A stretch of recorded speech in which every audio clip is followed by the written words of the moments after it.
November 8th, 2022, 11 p.m. 1 million people log into their accounts. They try to withdraw their money. The button is gone, not broken, not delayed, gone. Completely removed from the website. 1 million people staring at a screen, watching their life savings disappear in a single night. The man responsible was not hiding in a dark room. He was not a shadowy criminal with a fake identity. He was a 30-year-old MIT graduate with a mop of curly hair, cargo shorts, a Toyota Corolla. He told the world he was going to save it. He told Congress he ran the safest crypto exchange in history. He told investors he had world-class risk management. He told the media he slept on a beanbag because he was too busy changing the world to care about money. His name was Sam Bankman-Fried, and while he was saying all of that, he was stealing $8 billion from the people who trusted him. This is not a story about crypto. This is a story about the oldest trick in human history. Build the perfect mask. Wear it long enough, and no one will ever think to look underneath. $8 billion. 1 million victims. 10 days to collapse. Let that land. Before we go inside the fraud, I need to say something that most financial commentators won't. Sam Bankman-Fried was not stupid. He was not reckless. He was not a failed visionary who got in over his head. In my analysis, and I have studied every major financial fraud of the last 50 years, what SBF pulled off was one of the most sophisticated and deliberately engineered deceptions in the history of modern finance. The sloppiness you saw at the end was not incompetence. It was the mask finally running out of face to cover. Let me show you exactly how he built it. Step 1. Build the perfect character. Sam Bankman-Fried did not become famous for being rich. He became famous for being good. At 30 years old, before most people have paid off their student loans, SBF had already pledged to give away virtually his entire fortune to charity. He joined the Giving Pledge. Alongside Warren Buffett, Bill Gates, he founded the FTX Future Fund, promising to spend up to $1 billion in its first year on causes like pandemic prevention, AI safety, and global poverty. The media called him the most generous billionaire in the world. Time magazine named him one of the 100 most influential people on the planet. He testified before Congress as the responsible face of crypto, calling for regulation, warning about bad actors, positioning FTX as the white knight the industry needed. Sequoia Capital, one of the most prestigious venture firms in Silicon Valley, published a glowing profile of him. The headline read, and I am not making this up, Sam Bankman-Fried has a savior complex. And maybe that's okay. Sequoia later deleted the article, but here is what makes this step so brilliant. The character was not entirely fake. SBF really did drive a Toyota Corolla. He really did wear the same cargo shorts every day. He really did sleep or claim to sleep on a beanbag in the office. These details were not accidents. They were engineered signals. In a world where every billionaire buys a super yacht, the billionaire who doesn't gets all the trust. And trust was the product he was actually selling. Step 2. Build the machine no one understands. FTX was founded in 2019. By January 2022, just 3 years later, it was valued at $32 billion. Let me give you context for how insane that is. It took Amazon 14 years to reach a $30 billion valuation. FTX did it in 3. But here is the detail that should have made every analyst in the world stop and ask questions. FTX and Alameda Research, SBF's crypto trading firm, were not separate companies. They shared the same founder, the same building, the same Bahamas penthouse, and as we now know, the same money. Here is how the machine actually worked. When you deposited money into FTX, you believed it was yours, held safely, in custody, waiting whenever you wanted to withdraw. FTX's own terms of service said exactly that. Your funds are yours. We will not use them. But within 1 month of FTX's founding, within 30 days of launch, SBF had already quietly given Alameda Research an unlimited line of credit, funded entirely by customer deposits. Alameda was not borrowing against FTX's profits. Alameda was not borrowing against FTX's reserves. Alameda was borrowing your money, without telling you, without asking you, without any legal right to do so whatsoever. And what was Alameda doing with $8 billion of stolen customer funds? Making highly leveraged bets on crypto markets, some of which worked, many of which didn't.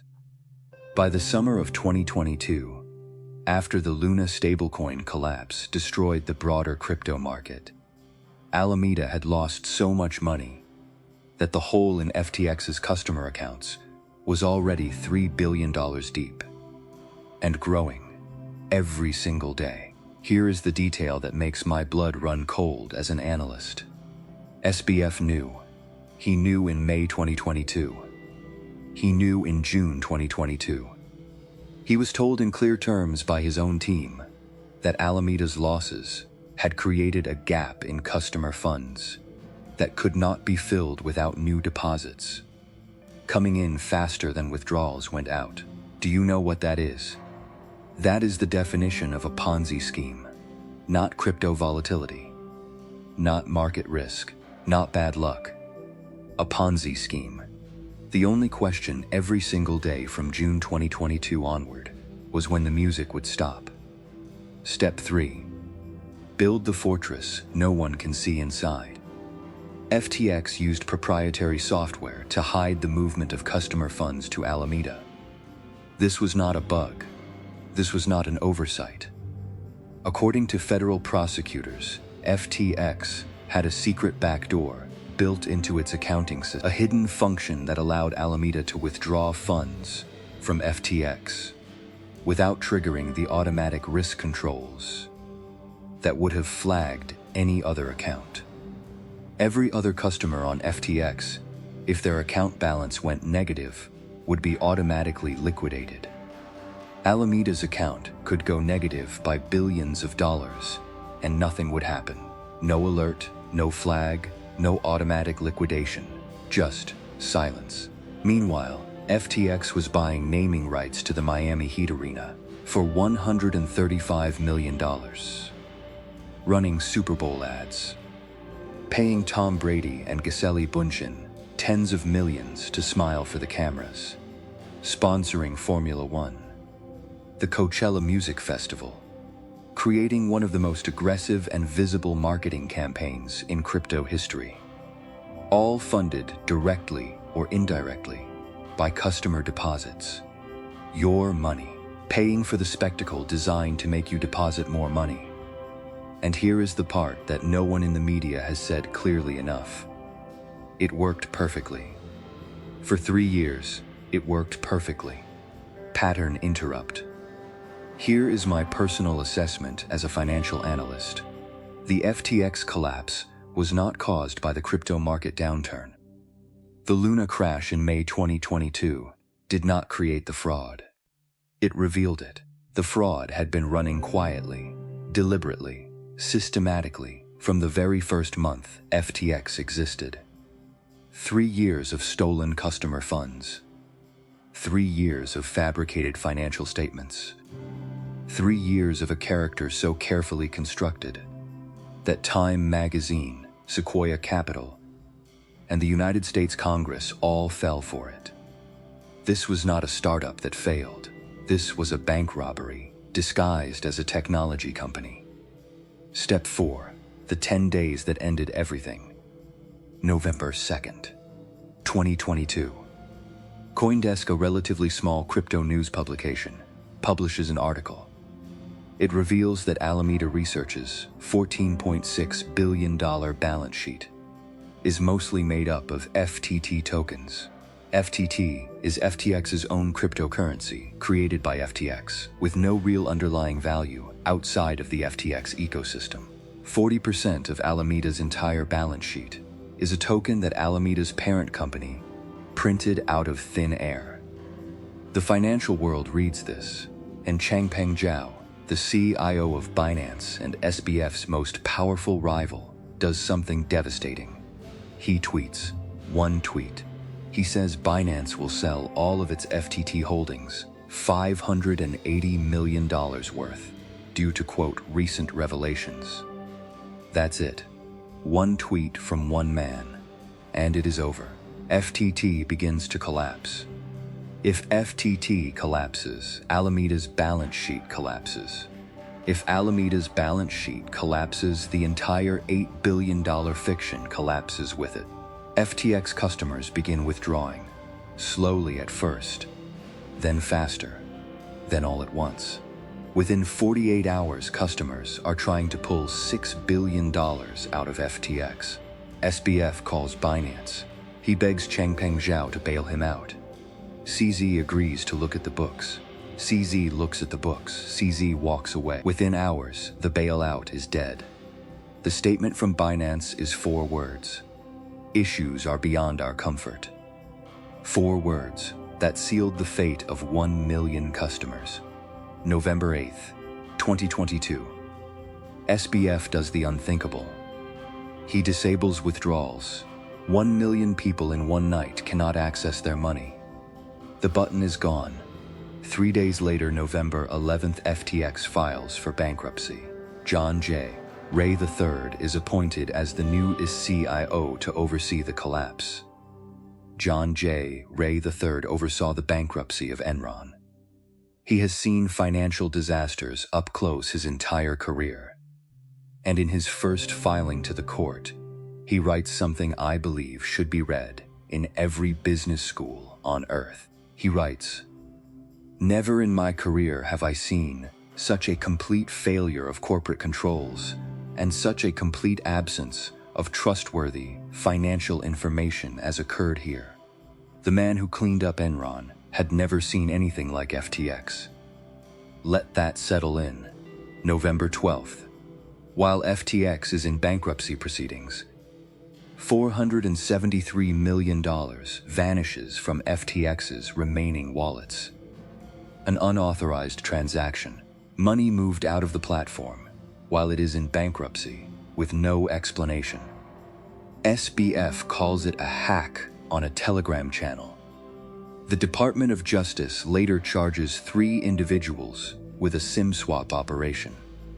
To this day, exactly who took that $473 million remains partially unclear, because when you build a company with no record keeping, no HR department, no board oversight, and a secret backdoor in your accounting software, even the people cleaning up the wreckage cannot find all the money.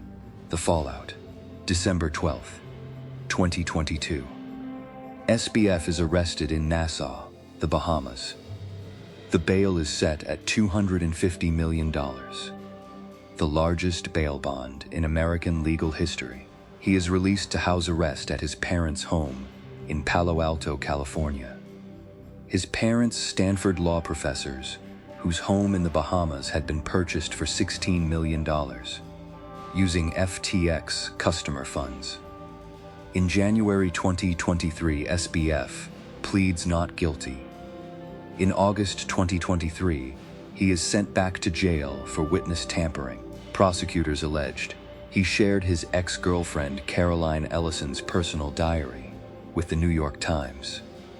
In October 2023, his trial begins.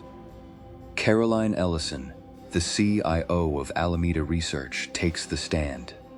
She testifies in chilling detail about how SBF personally directed her to use customer funds for Alameda's trading, how he told her to create falsified balance sheets to present to lenders, how she knew for months that FTX was insolvent, and how she did it anyway. Gary Wang, Nishad Singh, Ryan Salame, 4 of SBF's closest confidants. All plead guilty. All cooperate with prosecutors. March 28, 2024. Federal Judge Lewis Kaplan sentences Sam Bankman-Fried to 25 years in federal prison. The judge says, and I quote, "This was a very serious crime. 25 years. He will be 55 years old when he walks out. If he walks out." Now here is what I want you to understand. And this is the part most financial commentators skip. The real crime of FTX was not the theft. The theft is the obvious part. The headline. The number that goes viral. The real crime was the philosophy.